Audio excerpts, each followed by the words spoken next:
This is the seventh session of AWS DevOps, and this is a continuity of AWS S3 storage service. So, in previous session, we understand the basic concept of S3. We implemented some policy to understand the concept to secure the bucket on the user level.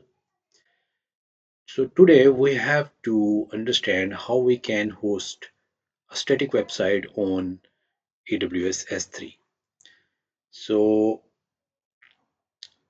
by default, AWS 3 support a static website hosting if you have some website based on HTML, CSS, and JavaScript based. But if you are running some PHP or specific Java or Python or Node related web application, definitely you need a proper web server. But this is the default. S3 is a default web server. Whatever content you will upload in the AWS bucket, it you can expose these webs to expose those content just like a web server, just like you simply ran an Nginx or Apache server. So the Nginx and Apache server by default support the CSS and JavaScript and HTML hosting. You can do it straightforward. So this is also same like that concept.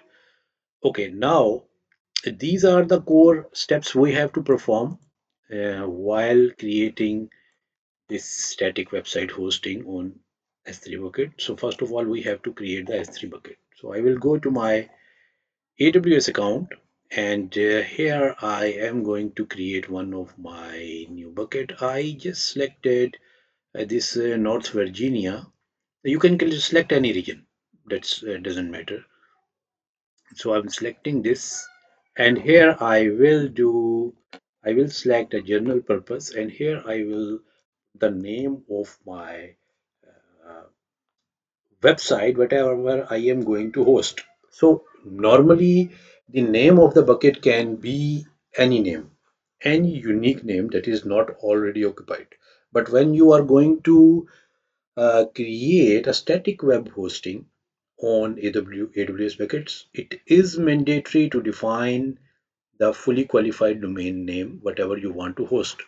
For example, my domain name, whatever I have on GoDaddy, so its name is itpspro.com. So I want to host a website under this. For example, it can be www. Okay, whatever name you can say. For example, I can say app1. Okay, so app1.itps.com. So this child domain name can be any name, and this should be your registered domain name. So now you see it does not give me any error because this was not already used by any other user on AWS. So ACLI will remain disabled, and I will allow the public access because I want to host a static website. And I have to acknowledge that all the contents that I am going to upload in my bucket will be readable publicly by anyone. Now I will acknowledge that public website will be hosted, and now I'm not going to select any bucket versioning. Just leave everything as it is. Just create the bucket. So bucket is created. So now it's time to upload some web content in the bucket. So what I will do, just to give you the idea, free CSS is a very good website from where you can get thousands of CSS based, HTML, CSS, JavaScript based template free of cost. So just click on free CSS templates. I just want to host some proper website so that you will get the idea how it is working. For example, I am selecting this one, any template you can select, and I will download its source code. Source code is downloaded in my download folder. I will double click this downloaded source code. I need to extract it here. I will download, I will extract it here. So extract all, extract.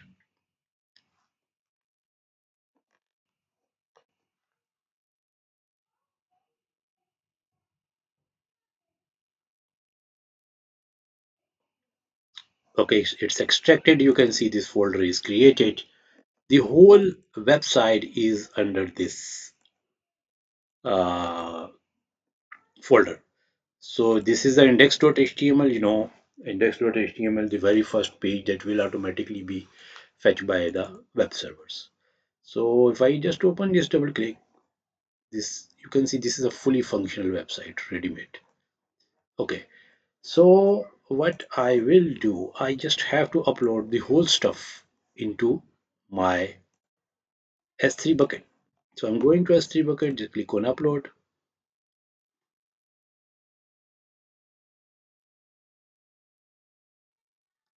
And then we have to upload the files step by step. Okay, now I have to add files. First of all, I will select all the files. So this is my extracted code. So first I will select all these files. And now I will add folders. So there are 5 folders. So first of all, this folder I will select, upload all the contents. Again, add folder, and here we have to select rest of the folders, images, upload, add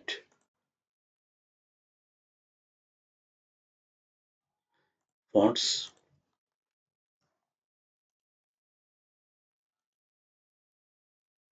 add folder, and here we have to select the remaining 2 folders,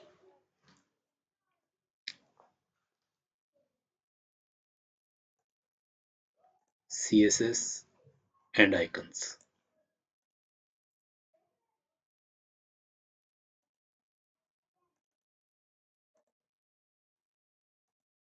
Okay, so everything I selected, just I need to now click on upload. It will upload all the stuff. It can take some time, depends on the size of your project.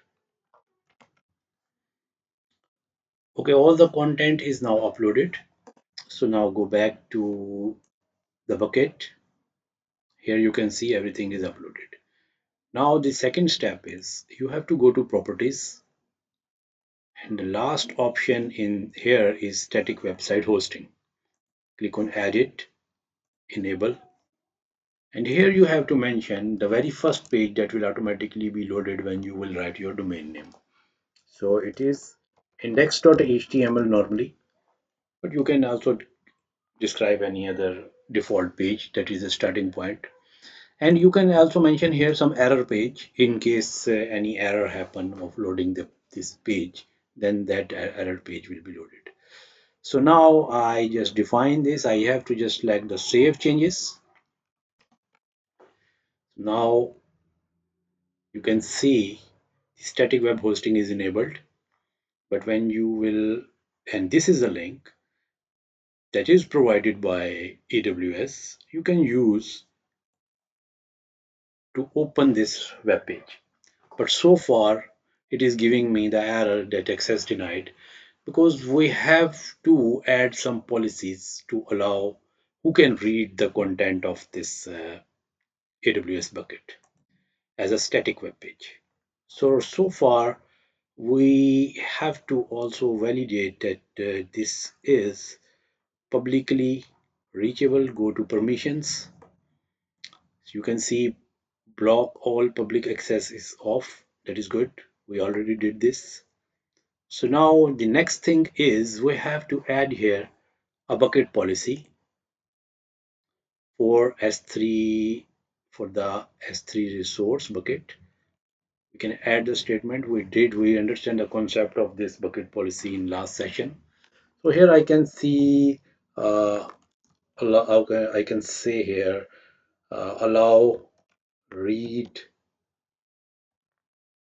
to all. I mean, anyone can read the content.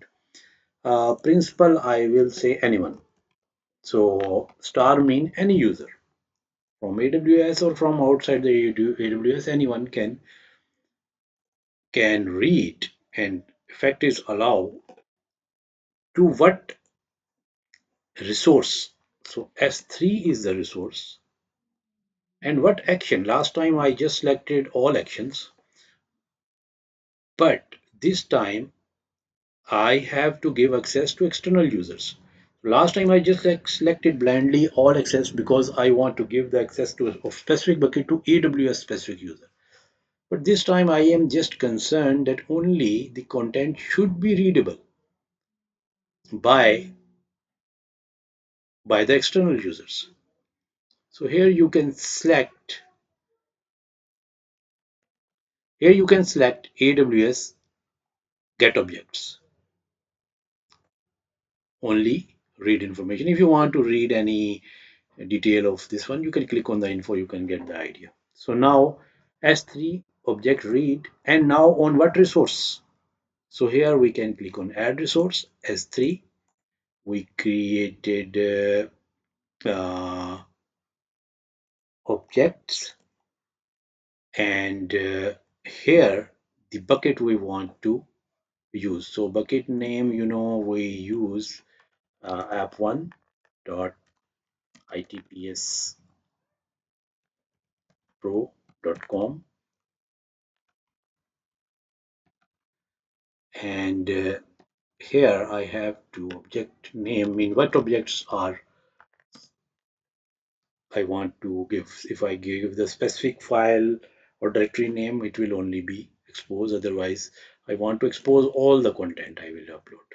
So star mean all the content. So this policy is created to allow everyone to read the content. Save this changes. Now just refresh this page. So you can see with this policy now AWS granted the access, and we hosted our website on AWS S3. So this type of hosting so far we did, you can say this is something a dev related environment. But if you really want to put this website in operations, in production, so you will definitely not like to use this weird domain name, because this domain name is coming from Amazon. Amazon gave you the leverage of using their child domain name, and they are already automatically did uh, the DNS record in their DNS to give you access of this URL. This is working perfectly fine. It's mean the bucket level access we give successfully. But if you want to host with some custom domain with your own domain name, so you need to use the AWS CloudFront. Okay, so now let me check whatever so far we did. We create the S3 bucket, we enable the public access during the creation of the bucket, or later on you can also do. Enable static web hosting, we did. It was not working. Then we enable bucket policy to allow all the read content. Okay, so far we did these 4 steps.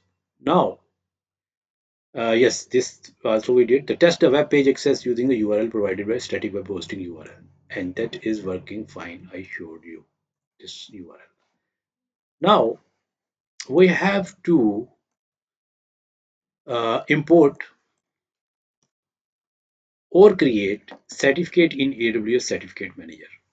So what is AWS Certificate Manager? This is also a service provided by AWS, and it can manage your self-signed certificates, your certificate signed by any other service provider, or you can sign the certificates from AWS, and it will give you a 2-year certificate with. So we can use this certificate manager. If I go to my AWS and type here certificate manager, so this AWS certificate manager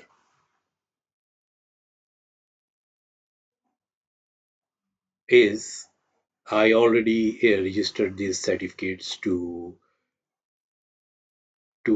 give the to host some website, to test some website. So I want to create a certificate. I want to get a certificate from my AWS Certificate Manager. So because I want to host my website by using proper SSL certificate. So here I will click on request a public certificate. Here I will give the FQDN, whatever certificate will be created for which domain I mentioned. DNS validation or email validation, because they want to validate either you are the legitimate user who is going to create this SSL certificate. So they will validate by either by sending you some email, or by they will ask you to add you some DNS record in your public DNS. And rest of all is everything is good. I will select DNS validation request. So now you can see it is trying to load the record that we have to add in our DNS. So here you can see it is asking, validation is pending, and it is asking to add this CNAME in your domain. So this is the CNAME record and this is a value. So let me copy this. My domain is hosted on GoDaddy. I already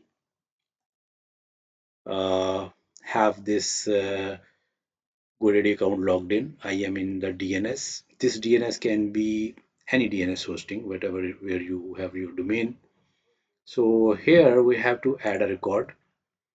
I will select CNAME in name of this record. Here you have to make sure that at the end you will remove the domain name, because whenever we are adding any record in domain, you are not mentioning the domain name, just the child domain name you have to mention. So this is the whole child domain name, you can say, and the value that is given by this certificate manager we have to add here. So I will just click on save. So it will take 4 to 5 minutes to publish this DNS on internet, this DNS record. So here you can see the status is pending validation. So it will try after every, I think, 1 minute or 30 seconds to get this record, to validate either you are the right user who has access to this domain. So you can do now, just go to certificates. You can see it's in pending validation. Just refresh. So you can do refresh after some time. You can see it will be issued. Okay, perfect. So we can see the DNS validation is done, and you can see the status is issued. So certificate signing authority from AWS gave us this certificate, and this certificate is for this specific domain. Now, and also I deleted my additional certificate that I created. So now I have only one certificate. Okay, here you must have to make sure your SSL certificate must be in North Virginia region. This is the requirement of AWS, that your certificates should be created under North Virginia, US East 1 region. If you will create in any other region, it will not work. So this is mandatory. So that's why I created here. Your bucket can be in any region, so this is mandatory. So now we create the certificate. Now we have to publish this certificate with this website that we created. Okay, and this is working fine. How can I customize this domain name?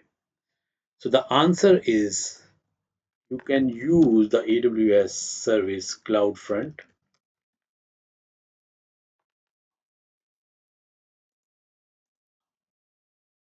So what is CloudFront service? So AWS CloudFront is a service by AWS that is giving us a feature of this is just like an edge data center for the content caching. You can see here 1 TB of data transfer out, these number of requests, okay, and this amount of CloudFront function invocations.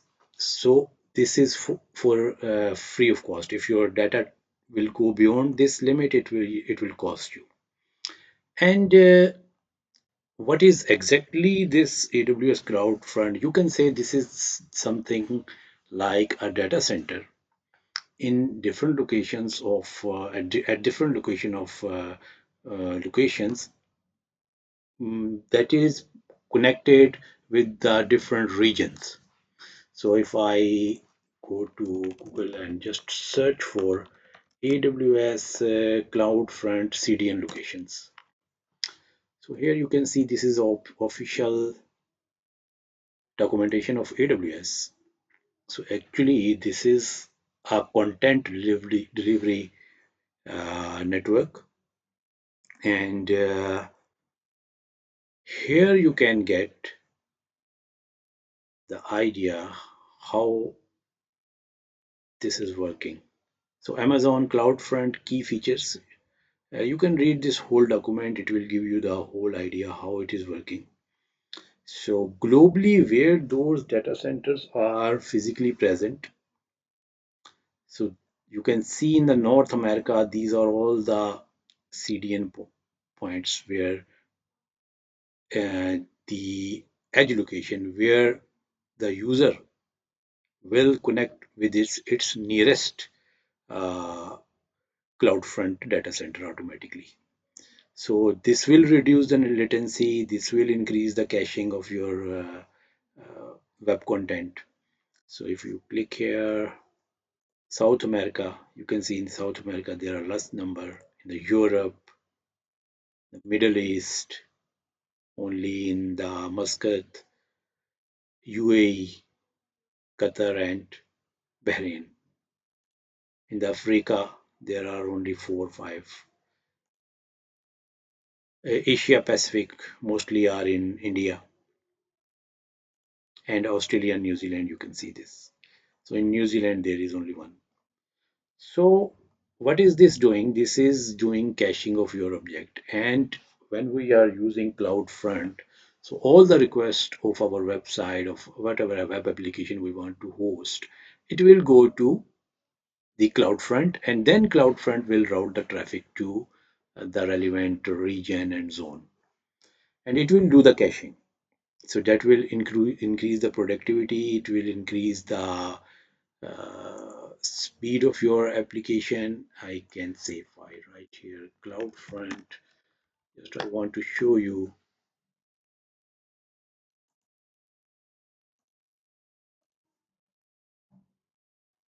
So CloudFront feature benefit, you can see the reduced latency, improved security, cut cost, customize the code, fast delivery. So there are a lot of benefits for using CloudFront. So now what I have to do in the CloudFront, I have to create a distribution. So I will click on create a distribution,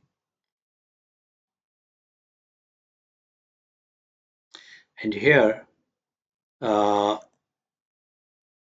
you can see this is a global service. I cannot switch to any region. I mean, this CloudFront should only work for this specific region. It will deploy, you can say, across the all uh, CloudFront CDN locations. You can see it's locked. I cannot select. So here I can select my S3 bucket where my website is hosted. This is my website hosted bucket that I already tested with this URL. Now use website endpoint. I have to enable this, and here go down. This is my URL. I just need to copy this. I have to use this, the name, and enable origin shield. Now here I have to select redirect HTTP to HTTPS. Whenever someone will try to open your website without writing HTTPS, then it will automatically be redirected to HTTPS. Here you have to caching optimized, mean whatever content first time will be hit, it will be first loaded from the very first its relevant availability zone where your data is available in your from your region, and then it will be cached. So cached optimized, we can also use some other, we can also disable the caching. And here we have to I don't want to use any additional security. I can attach the WAF, Web Application Firewall, that will call you additional cost to your additional charges. And here I have to add item. You must have to type here your fully qualified domain name. What are you going to host? So this is my URL, and this CNAME I will create in my DNS so that my website will be reachable. And here if I drop down in the SSL, this certificate I already created. So I selected this. If you are dropping down here and you are not able to see this SSL certificate, it's mean you have not created your certificate in this North Virginia region. So you can also see the note here that your certificates must be in this region. So this is selected, and what else I have to do? I am good, everything is done. Just create distribution. Okay, one thing that I have,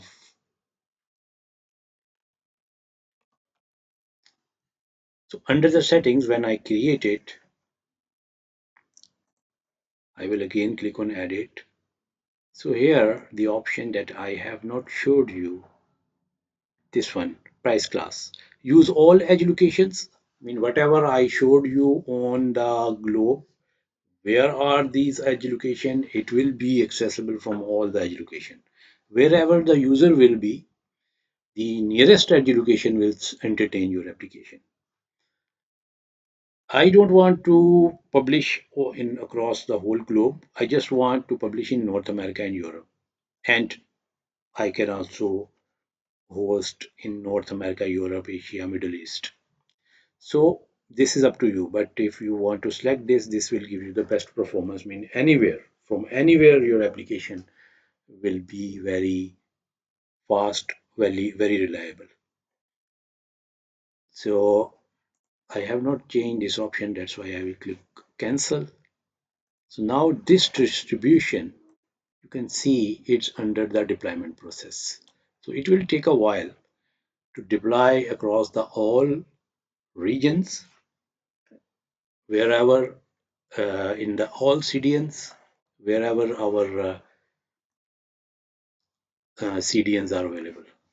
And now the next thing that I have to do in the CloudFront, meanwhile when this will be deployed, I have to create under the security the origin access. So under the security origin access, I have to create an OAI. origin access identities. This is a legacy identity, or I can also create origin access control. So what is this exactly? What is this used for? So this is a relationship in between our AWS bucket, whatever we created, this bucket. So this bucket we give in our in our CloudFront. When we create this distribution, we define a bucket. But for the security reason, why this bucket will accept the request from CloudFront, from the CDN. What is the security? So the security is you must have to create an origin access from where it will be accessible. Origin access identity we have to create. You can give the name of origin access identity, for example, app1.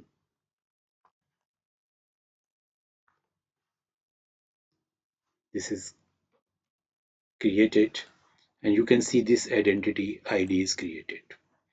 Now we have to define in our S3 bucket that the legitimate CloudFront service that can reach you for the application is this CloudFront ID, and this will be connected with the CloudFront.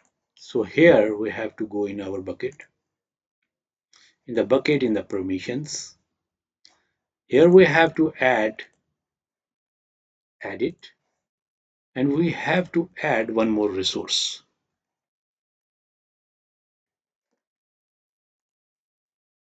One more, sorry, not a resource, one more statement. So in this statement, we have to define that AWS CloudFront can reach this AWS bucket. So the syntax I already copied here, and you can take this syntax from the Git repo I mentioned in the comments.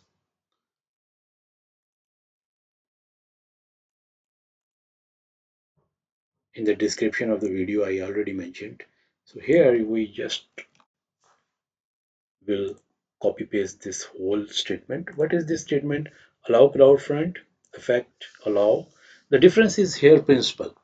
Principal is this statement is defining, this line is defining that AWS CloudFront user, a user that is CloudFront, this is IAM user already created by AWS. And that user origin access ID identity, this is also a keyword. And here we have to define our ID, whatever we created in AWS. So identity, origin access identities, I will copy this and I have to put it here. And here what this user can do on this on behalf of this ID, it can get the object from this bucket. So its name is app1 itpspro.com, all the content it can read. So now we gave the read only access get objects to a user that is coming from AWS CloudFront, and this is the identity of the user. Okay, and we define in the bucket, we allow this user, we just have to save this. Now it is successfully saved. Okay, now if I go to my distribution, you can see it is enabled. So it is distributed across the all CDNs CloudFront. Now in this, open this CDN, and here you can see the URL given by CloudFront. Just copy paste this URL, and here you should be able to see your website that we previously opened with the static website hosting from directly bucket. This URL was given by S3 bucket, but this URL is given by AWS CloudFront. Okay, so far you can see still this is not our domain that we want to use with our application, but you can see the SSL certificate here are given by this is from the Amazon, and this certificate is for cloudfront.net. So now I want to use my own domain. So the last step is I will just create a CNAME record that I already defined during the creation of this distribution in my DNS. So go to DNS, add a record, select CNAME. The value is this one, and my application is app1. Domain name you don't need to provide, it will automatically be appended. Just save this. Now whatever request will go to app1.itpspro.com will be routed to our CloudFront. And the beauty here, we will see that automatically it will provide us the SSL certificates we attached, and it will resolve the relevant SSL certificate we created in CloudFront. So just go here now, just search for, type for app1.itpspro.com. So far the DNS record is not updated. It will take 5 to 10 minutes to update this new record, and then we will see our application is reachable by this URL. So okay, now you can see this website is reachable from our domain, and here the most important, the certificate, more information, view certificate. This certificate is signed by Amazon, okay, issuer authority Amazon, and this is the domain used by this certificate. So now this link is directly by AWS S3 bucket. This link is by CloudFront, and this link is also forwarding to CloudFront but with our custom domain. So with this way we achieve our static website hosting. This whole website is working fine. You can see all the features are working fine, all content are there. So now this was the way we understand how we can host a static website. Now there are some concept about CloudFront. If you update, now the objects are cached with the CDN where your traffic is launched, and the nearest CDN respond us to give this web page. Now in that nearest CDN location, our data is cached. Whole website, whatever we opened, is cached. So if we update any content in the bucket, in this bucket, any content we update, it will not be reflected here. So what is the solution? The solution is we must have to invalidation we can use. We must have to invalidate the cached object and force the CDN to fetch the new data from S3 bucket. So dynamic pages will be fetched from the backend S3 all the time. Mostly it will try to cache everything, whatever it can be.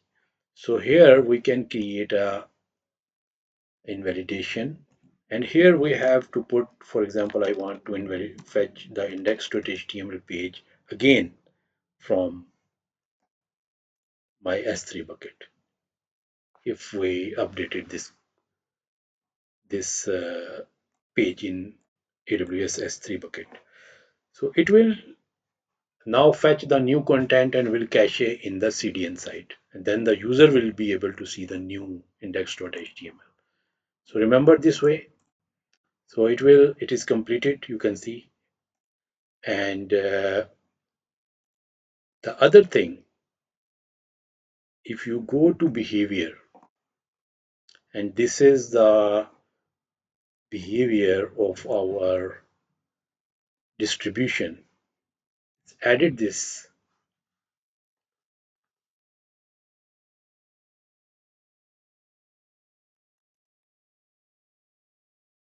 So you can see it is refreshing the page because our content is newly uploaded in the CDN from the S3 bucket. So far I have not changed anything, but it is again fetching the new content.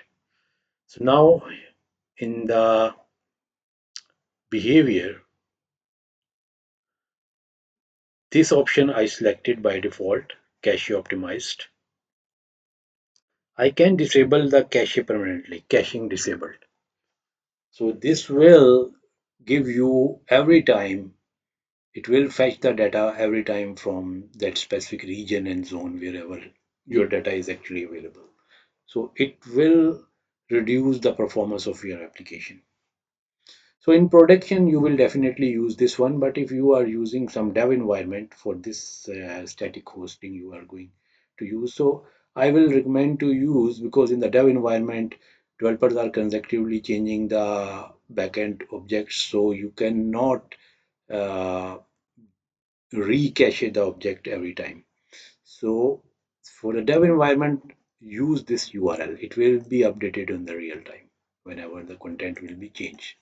So this was the whole concept we understand today about static website hosting. So we also understand the two new services from AWS, the Certificate Manager and the CloudFront. And S3 bucket we already understand. So in the next session, we have to understand some more concept about S3, and then we will implement the whole stuff again by Terraform. Because in professional life, you are not going to use the web console. You must have to use Terraform. And we did some session on Terraform by using AWS VPC deployment, and we understand the syntax of the Terraform, and we create different VPC resources. So we now have to understand how we can do this whole stuff by AWS Terraform.